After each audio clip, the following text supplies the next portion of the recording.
Welcome to plantation info. ಏಲಕ್ಕಿ ಕೃಷಿಯು ಒಂದು ಲಾಭದಾಯಕ ಕೃಷಿಯಾಗಿದ್ದು, ಏಲಕ್ಕಿಯ ಬೀಜಗಳು ಕಂದು ಬಣ್ಣಕ್ಕೆ ತಿರುಗಿದಾಗ ನಾವು ಅದನ್ನು ಕೊಯ್ಲು ಮಾಡಬೇಕು. ಏಲಕ್ಕಿಯ ಬೀಜಗಳು ರೆಡಿಯಾದಾಗ ಸುಲಭವಾಗಿ ಕೈಗೆ ಬರುತ್ತದೆ. ಏಲಕ್ಕಿಯು 70-80% ತೇವಾಂಶವನ್ನು ಹೊಂದಿರುತ್ತದೆ.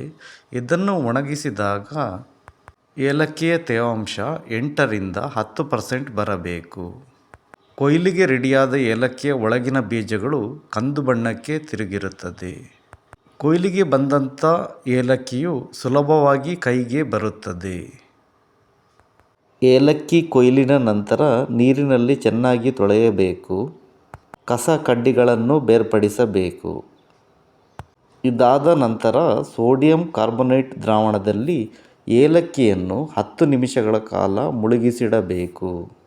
100 ಲೀಟರ್ ನೀರಿಗೆ 2 kgಯಂತೆ ಸೋಡಿಯಂ ಕಾರ್ಬೊನೇಟನ್ನು ಮಿಶ್ರಣ ಮಾಡಿ ಅದರಲ್ಲಿ ಏಲಕ್ಕಿಯನ್ನು 10 ನಿಮಿಷ ಮುಳುಗಿಸಿ ಇಡಬೇಕು.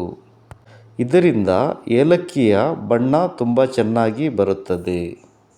ಇದನ್ನು ವಾಷಿಂಗ್ ಸೋಡಾ ಅಂತ ಕೂಡ ಹೇಳ್ತಾರೆ. 2% ಅಂತೆ ಇದನ್ನು ನೀರಿಗೆ ಮಿಕ್ಸ್ ಮಾಡಿ ಅದರಲ್ಲಿ ಏಲಕ್ಕಿಯನ್ನು 10 ನಿಮಿಷಗಳ ಕಾಲ ಮುಳುಗಿಸಿ ಇಟ್ಟರೆ ಏಲಕ್ಕಿಯ ಬಣ್ಣ ಹಸಿರಾಗಿದ್ದು ತುಂಬ ಚೆನ್ನಾಗಿ ಇರುತ್ತದೆ. ಮುಳುಗಿಸಿ ತೆಗೆದ ಏಲಕ್ಕಿಯನ್ನು ಬಿಸಿಲಿನಲ್ಲಿ 5-6 ದಿನ ಅಥವಾ ಡ್ರೈಯರಲ್ಲಿ ಕೂಡ ಒಣಗಿಸಬಹುದು. ಈ ವಿಡಿಯೋ ಇಷ್ಟ ಆದರೆ ಪ್ಲೀಸ್ ಲೈಕ್ ಮಾಡಿ. ಹಾಗೆ ಅಗ್ರಿಕಲ್ಚರ್ ಇನ್ಫಾರ್ಮೇಷನ್ಗೆ ನಮ್ಮ ಚಾನಲ್ ಸಬ್ಸ್ಕ್ರೈಬ್ ಮಾಡಿ. ಹಾಗೆ ಏನಾದರೂ ಡೌಟ್ಸ್ ಇದ್ದರೆ ಕಮೆಂಟ್ ಮಾಡಿ.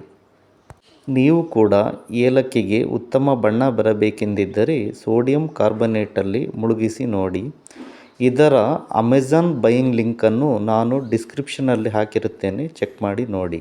Thank you.